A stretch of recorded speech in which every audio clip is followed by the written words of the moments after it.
Hey everyone, it's December 31st. We got the morning market rundown here. Let's dive into this daily time frame. And we got the year-to-date volume weighted average price high right here at 596.80. And we can see on Friday the Fed announcement anchor where we had this big down day was holding a support.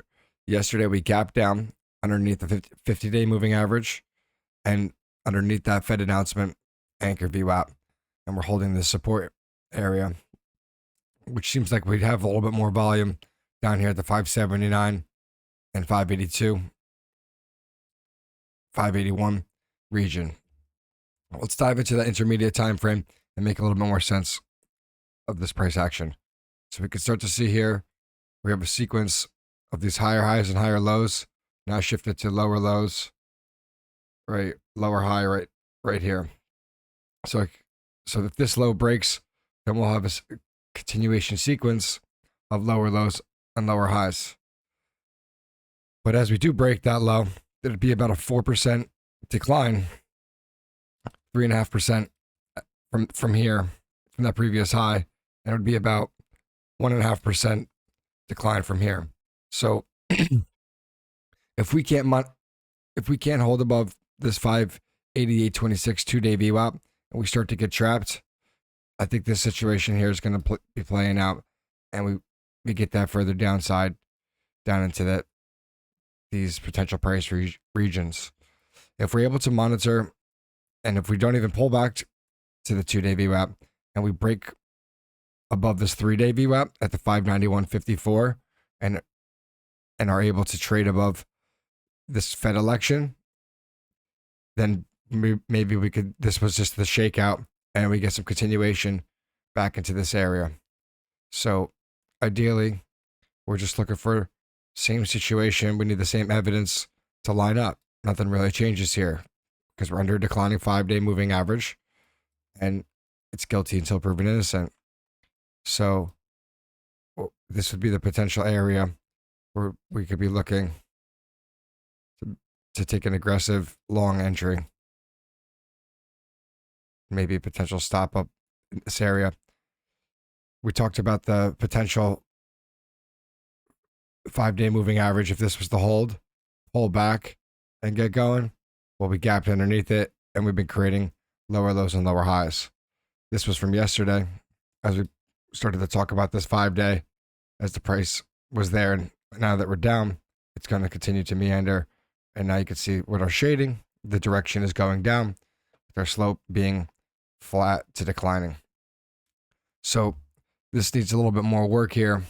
It needs to rally up, looking for this area to become support at this 592, 594.50 for some consolidation. So you got to dip, some strength, get some consolidation to get that push back up into 600. That's the SPY scenario. Keep in mind here, you got the month-to-date VWAP at 598.57 and this VWAP from this previous high. So perhaps it wants to rally up into somewhere in this area, back up into this previous level of support, and then potentially pull back. And ideally, that 5-day moving average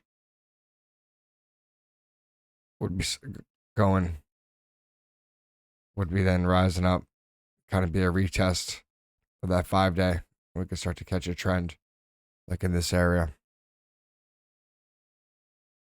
in this area, and this area, and this area. So just making a point there. So we got the QQQ, same concept here, right? We have the gap down. We're trading above the 50-day moving average near this prior band of support here. So we could see this is a key level here, 508.62, and that 50-day moving average of 510.13.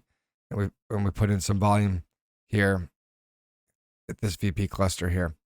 So let's dive this into the intermediate time frame. Well,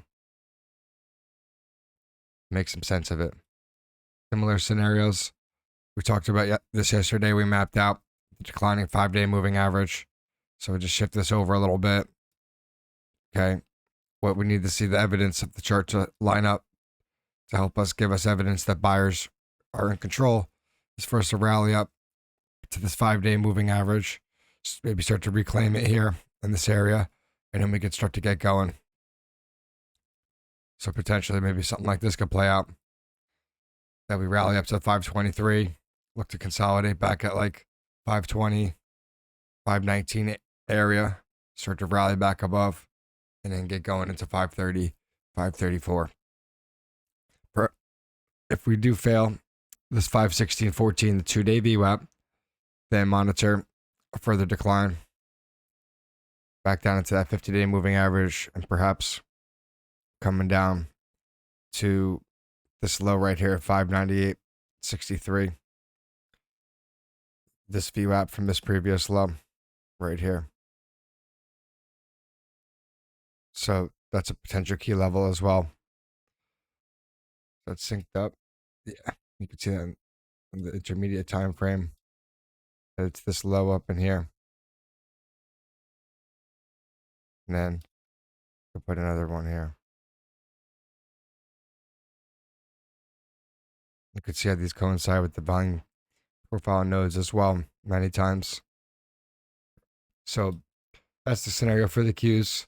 Monitor the 2-day VWAP break, look for a multi-day VWAP breakdown, or look for the 2-day VWAP to hold the daily VWAP, break this 3-day VWAP. If we could get those sellers out of the way, we could squeeze them up to this 523.72. Keep in mind, trading underneath that month to date, the average seller for the month is winning. So hopefully this was helpful. If you like this kind of analysis, please like and subscribe.